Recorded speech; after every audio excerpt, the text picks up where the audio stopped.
DPP Garnita Malahayati Partai Nasdem mengadakan acara dialog publik pada hari Senin, 31 Agustus 2015. Diskusi yang bertempat di Auditorium DPP Partai Nasdem, Menteng, Jakarta Pusat tersebut bertema, Perspektif Gender dalam Prolegnas.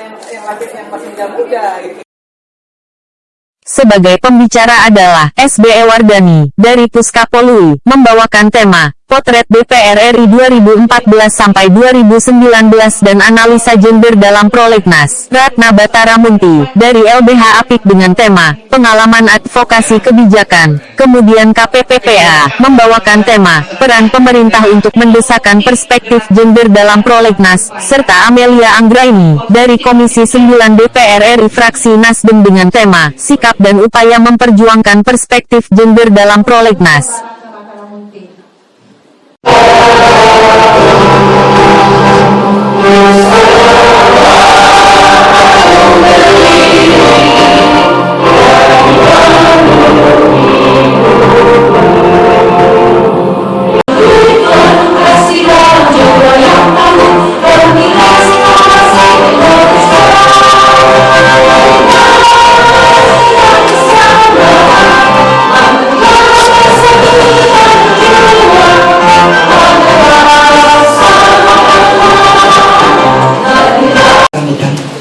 Kepada Ibu Irma, kami persilakan.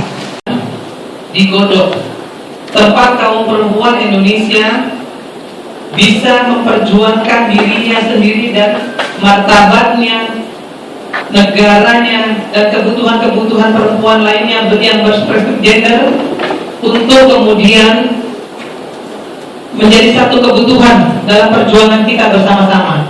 Karena sebagaimana yang kita tahu, 30% kuota perempuan itu sampai hari ini belum terpenuhi. Gimana mau masuk surga kalau nggak ada perempuan? Begitu tunggu ya. Nah, jadi saya selalu menyatakan bahwa hanya laki-laki yang tidak berpendidikan sajalah yang bisa menempatkan perempuan dalam kondisi terdiskriminasi. Nah, untuk itu tanamkan seminar ini, dan mudah-mudahan dari hasil seminar ini didapat satu masukan agar ke depan perempuan Indonesia itu menjadi lebih cerdas. Peserta jalur publik dan kita yang kami banggakan.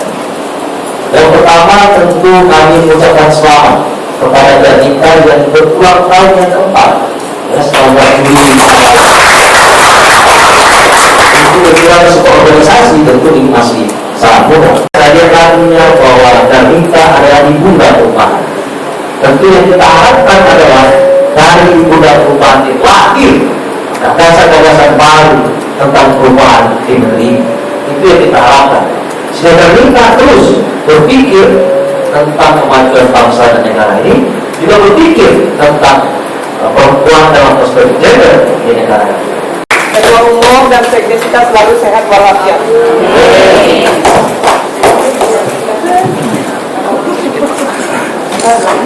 Berikutnya Omarilan. Dan berjuang dan mendukung perempuan, ya kan, bagaimana yang laki yang masih muda gitu. Masa dengan usianya yang segini masih konsisten dan terus berjuang bersama-sama kita, dan saya banyak belajar dari beliau. Terima kasih Ibu. Mendengar lagi tadi disampaikan oleh pembicara kita mengenai beberapa peraturan perundang-undangan yang sudah disahkan oleh pemerintah yang mengakomodir kepentingan untuk membebaskan para perempuan dari belenggu penderitaan. Salah satunya adalah undang-undang tentang penghapusan kekerasan dalam rumah tangga.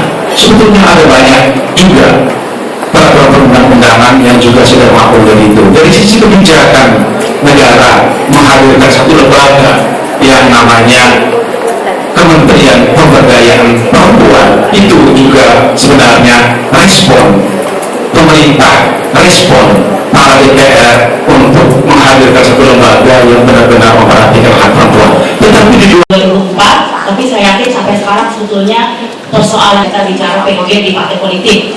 Padahal PUG di institusi politik formal itu salah satu yang kunci untuk adanya perubahan yang signifikan di dalam kesetaraan keadilan gender.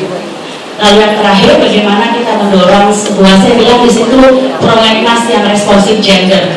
Kalau kita punya anggaran yang seputar gender, bagaimana kita mendorong suatu prolegnas yang responsif gender di parlemen. Ini dengan diskusi kita pada hari ini sebetulnya, gimana menghadirkan, kita harus bilang DPR berwajah maskulin.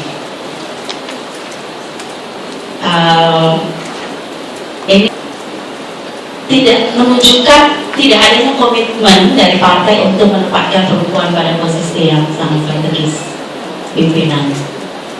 Ya, jadi hanya 8%, jadi masuknya 17%, di posisi pimpinannya hanya 8%, hanya puluhan sekian posisi. Udah nggak ada ini. Ini menurut saya setback dari 2009 di waktu itu. Lokasi sumber daya melalui pengelolaan konsep gender responsive budget, di mana intinya di sini prioritas dan perspektif perempuan menjadi bagian integral dari struktur pengambilan keputusan. Nah, ini ada 4 tujuan PUG di institusi politik, termasuk partai politik. Oke, saya mendorong teman-teman kita bisa melihat ada ART atau aturan-aturan yang lebih di bawahnya. Apakah PUG itu di dalam Partai Nasdem sudah bisa dijalankan? Harus ada di nasional sampai ke lokal. Tapi juga bagaimana kepentingan perempuan itu bisa mengisi apa yang mempengaruhi sulitnya PUG itu. Yang pertama, dukungan dari partai politik khususnya kemudian mekanisme kerja dalam komisi-komisi di parlemen. Itu terkait dengan perencanaan undang-undang. Ini gambaran kasar saja, gambaran umum saja tentang siklus pembuatan undang-undang dan balik badan legislasi, dimulai dengan investasi rencana legislasi dari komisi, fraksi, dan juga dia bisa menerima dari DPD, yang banyak. Satu, mengangkat isu-isu kepentingan perempuan dalam setiap komisi. Bisa nggak ya begitu dilakukan? Untuk setiap komisi, baik dari bidang perempuan partai politik dan dari LSM, menjadi saluran komunikasi dua aktor perempuan partai politik dengan aktor LSM berbasis isu. Nanti teman-teman dari kita Nasdem yang ada lebih apik di daerah dan juga jalan yang bekerja. Nah, sedikit menyinggung tentu saja tujuan dari kami adalah bagaimana mewujudkan sistem hukum kebijakan yang pro gender. Pendekatan yang digunakan, jadi kita memberikan bantuan hukum secara cuma-cuma kepada perempuan korban kekerasan berbasis gender, mulai dari kasus KDRT, kekerasan seksual, kasus keluarga, ya, dan ketenagakerjaan struktural ini. Kenapa penting? Mungkin saya mulai dari sini. Jadi bagaimana kita tidak ingin menjadi lembaga bantuan hukum yang terus-menerus melayani kasus yang tidak henti-hentinya. Kita membuat draftnya, jadi draft itu memang dari masyarakat, dari gerakan perempuan, lalu kampanye, konsultasi publik di 27 provinsi. Ketika sudah menjadi, kita berhasil menjadi RUU inisiatif DPR, dikawal sampai dibahas dan disampaikan pada tahun 2004. Masukan dalam undang-undang itu hampir kebanyakan itu tidak benar-benar dijalankan. Nah, sehingga kita yang kita dorong ada saat ini standarisasi implementasi undang-undang PKDRT baik di pengadilan negeri, mulai dari proses kepolisian, kejaksaan, pengadilan maupun di perdata. Nah, tentunya kalau kita bikin rancangan undang-undangnya dan mulai dari naskah akademisnya itu kan selalu ada landasan filosofis, yuridis, dan ada anggota DPR itu harus memastikan benar-benar isu perempuan yang diangkat, benar-benar perempuan itu menjadi subjek di situ. Dia tahu dulu kita punya pengalaman benar-benar menolak ya RUU pornografi, undang-undang waktu itu ada yang menjadi undang-undang pornografi. Kita bertanya, ini untuk siapa undang-undang ini dibuat? Kebutuhan siapa? Gitu. Aturannya itu benar-benar nggak benar-benar melindungi perempuan, menjadikan perempuan sebagai subjek atau malah sebaliknya dijadikan objek? Ya, dengan seharusnya semua partai seperti tadi ya. Jadi kita kasih keluar dulu kan buat lebih prosedur, kemudian RUU sistem peradilan keluarga. Ya, ini tadi yang saya ceritakan ini kita menganut sistem yang begitu rigid ya, sistem peradilan pidana lalu perdata, sehingga tuh agak problem ketika korban yang memproses secara perdata itu masuk di MDGs, tapi sampai sekarang RU-nya juga belum berhasil dibahas. Akinya itu malah meningkat jadi 100.000 ya. Itu kalau dihitung hari itu mengerikan ya. Jadi saya lupa tuh satu hari berapa ibu mati sia-sia karena melahirkan itu. Usia anak itu juga tidak terhandle ya, juga tetap masih tinggi dan itu berkontribusi juga terhadap AKI. Nah, tetapi kemarin tidak berhasil judicial review-nya karena itu belum ada komitmen terhadap soal perkawinan ini. Makanya di definisi diskriminasi terhadap perempuan di Undang-Undang Nomor 784 yang ratifikasi itu jelas ya. Dia moralitas, agama, dan banyak banget argumentasi yang untuk menentang advokasi untuk usia kita untuk menghapus ADRT. Lanjut. Nah, ini jenis kasusnya kan kelihatan ADRT itu paling dominan. Ada dan nah ini yang nasionalnya juga ratusan ribu ya perempuan ya di Indonesia. Lanjut. Nah, kita juga masih menganggap pengaduan korban itu masih gunung es, terutama untuk nah, lewat aja. Jadi dari 2011 itu kita sudah melakukan berbagai RUKKG. Jadi kita juga tidak setuju tiba-tiba masuk kasus agama yang bias gitu ya. Lalu juga ada apa namanya definisi-definisi yang juga belum terlalu clear. Jadi RUKKG ini hanya mengatur PUG, ARG yang sebagai strategi, tapi artinya kita nggak mau memberikan cek kosong. Jadi nanti gini, kalau cuma PUG, ya udah terserah isu-isunya di kementerian masing-masing ya diserahkan saja, gitu kan? Benar, gender mainstreamnya kuat ya. Lanjut. Lewat saja kan? Nah, ini draftnya lewat saja. Ini RU dari inisiatif masyarakat sipil yang kita ajukan ke DPR. Asasnya, lanjut. Tujuannya, lanjut. Tindakan KKG, ini tadi bidang-bidangnya, dan itu kita tidak lanjut.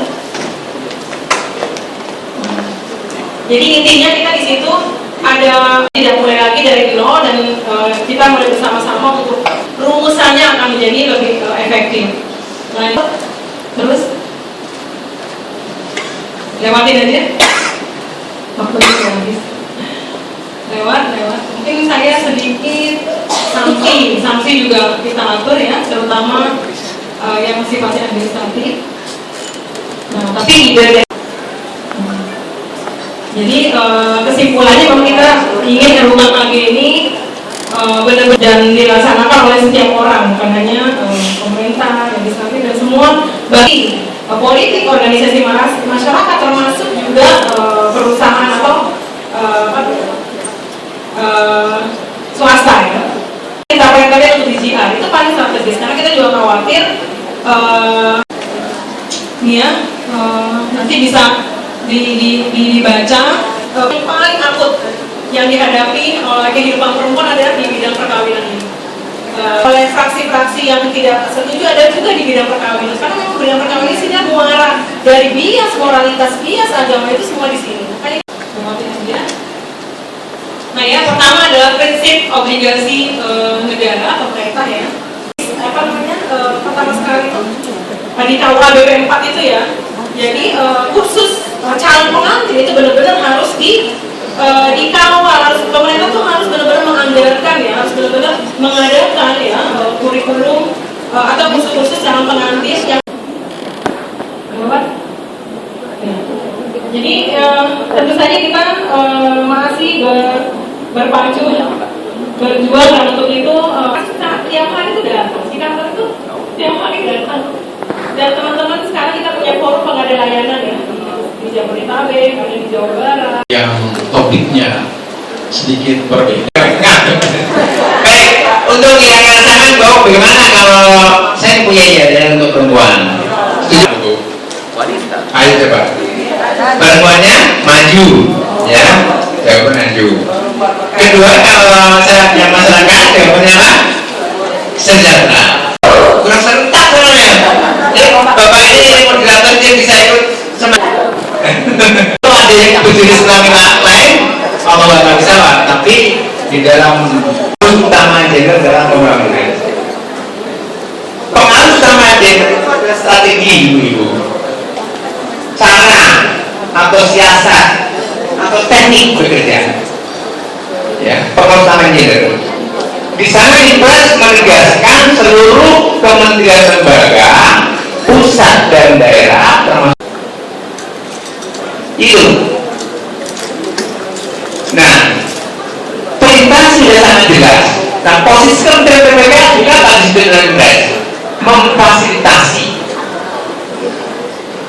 kementerian lembaga dan pemerintah daerah. Pengaruh utama gender itu sebagai strategi untuk mengatasi kesenjangan atau ketidakadilan. Makanya apa?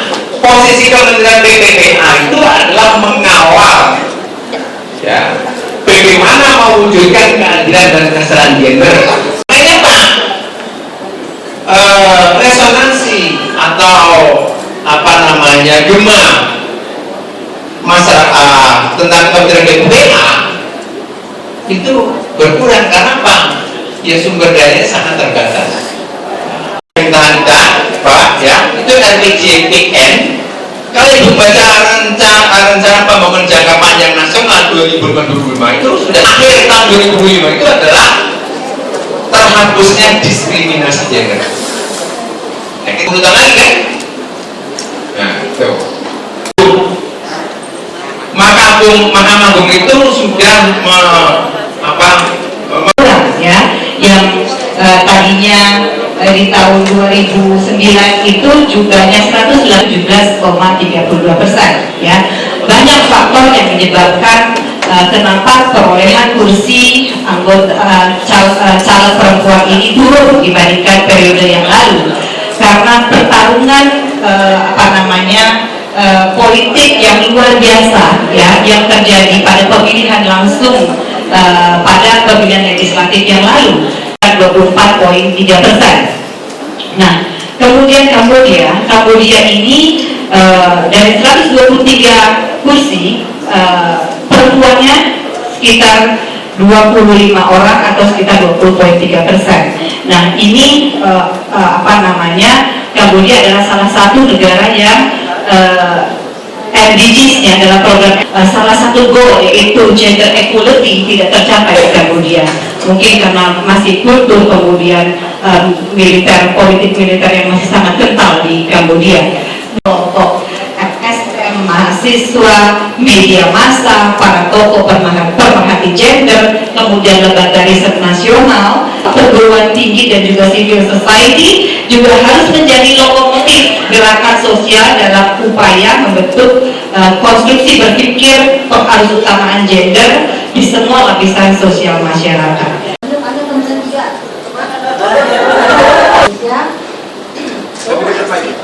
Terima kasih. Di sini saya mungkin nanti akan jawab sekalian ya, tapi yang paling fokus adalah ke Batara Munti.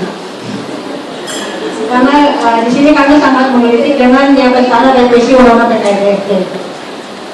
Yang kami ingin tanyakan di sini, langkah apa yang harus dilakukan untuk menyikapi hal tersebut?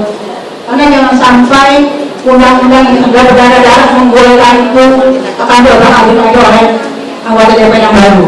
Karena ini akan membuat perspektif gender itu menjadi kewajiban partai. Jadi kewajiban partai artinya kewajiban laki-laki dan perempuan. Tidak hanya kita perempuan saja duduk berjam-jam di sini membahas tentang perspektif gender. Mungkin aku duluan dari Mbak Ratna, selalu turun naik ke Senayan dan juga ke BNPB dan juga ya ke yang lain-lain. Nah, saya mau katakan seperti ini. Mungkin dari menteri yang dulu dan DPR yang dulu selalu akan seperti ini kan akan ada yang dulu dengan partai. Terus terang tadi Pak Darsono mengakui. Nah, itu maksudku jangan kita terlalu banyak bermimpi. Saya selama ini terlalu bermimpi yang ada keadilan gender yang ideal, yang adil bagi perempuan. Ternyata sampai sekarang saya sudah puluhan tahun memperjuangkan ikut bersama-sama memperjuangkan kesetaraan gender. Nah,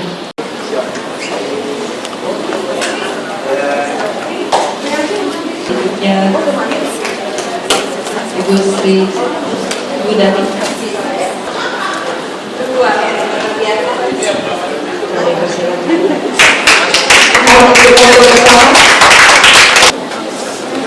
Ada yang di atas bisa.